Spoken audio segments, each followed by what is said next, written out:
మన పిల్లల్లో స్పోర్ట్స్ ఆడుతూ ఉంటే ఎక్కడ ప్రాబ్లం లేకుండా ఆడుతున్నారు అనుకుంటాం, కానీ ఒక చిన్న హిడెన్ ప్రాబ్లం ఉంది. దీంట్లో స్పోర్ట్స్ ఇంజురీస్ అవ్వడానికి చాలా అవకాశాలు ఎక్కువ ఉన్నాయి. ఇప్పుడు 10 నుంచి 16 ఏళ్ల పిల్లల్లో ప్రొఫెషనల్ లెవెల్ ప్రాక్టీస్ చేస్తున్నారు. డైలీ ఇంటెన్స్ ట్రైనింగ్ వల్ల ఒక చిన్న రిస్క్ ఉంది దీంట్లో. గ్రోత్ ప్లేట్స్ అంటే మన ఎదిగే వయసులో ఉన్న వాళ్ళకి ఈ గ్రోత్ ప్లేట్స్ ఇంజురీస్ అనేటివి ఎక్కువగా చూస్తున్నాం. సో పిల్లలు బోన్స్ పూర్తిగా డెవలప్ కాలేదు, అప్పుడు బోన్ చివర గ్రోత్ ప్లేట్స్ అనేటివి ఉంటాయి. సో ఓవర్ ట్రైనింగ్ కానీ రిపీటెడ్ స్ట్రెస్ వల్ల దాంట్లో మైక్రో ఫ్రాక్చర్స్ కానీ మైక్రో ఇంజరీస్ కానీ జరుగుతున్నాయి.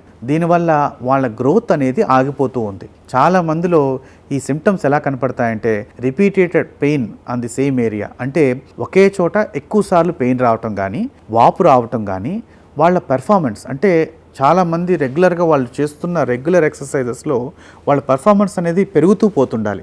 అలా కాకుండా పర్ఫార్మెన్స్ అనేది తగ్గుతూ ఉంటే సో పేరెంట్స్ దీన్ని చాలా జాగ్రత్తగా గమనించాలి. పేరెంట్స్ చాలాసార్లు నార్మల్ పెయిన్ అనుకుని ఇగ్నోర్ చేస్తూ ఉంటారు. బట్ ఎర్లీ స్టేజెస్లో రెస్ట్ ఇవ్వకపోతే మాత్రం ఫ్యూచర్లో వాళ్ళకి డిఫార్మిటీ అనేది ఖచ్చితంగా రావడం జరుగుతుంది. సో వాళ్ళకి ముందుగా చూపించగలగటం, వాళ్ళని స్పోర్ట్స్లోకి వెళ్ళేటప్పుడు వార్మప్ కానీ ఓవర్గా చేయకుండా వాళ్ళ ట్రైనింగ్లో కొంత ఆపటం, వాళ్ళకి న్యూట్రిషియస్ ఫుడ్ ఇవ్వటం కూడా చాలా అవసరం.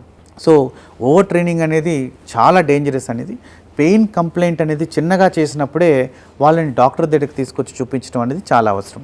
Right diagnosis, proper rest and balanced training అనేది పిల్లల ఫ్యూచర్ కెరియర్ని మనం సేవ్ చేసిన వాళ్ళు అవుతాం. సో విన్నింగ్ కంటే హెల్త్ ఇంపార్టెంట్ కదండి. సో విన్నింగ్ అవ్వాలంటే కూడా హెల్త్ అనేది చాలా ఇంపార్టెంట్ రోల్ని ప్లే చేస్తుంది. నమస్తే.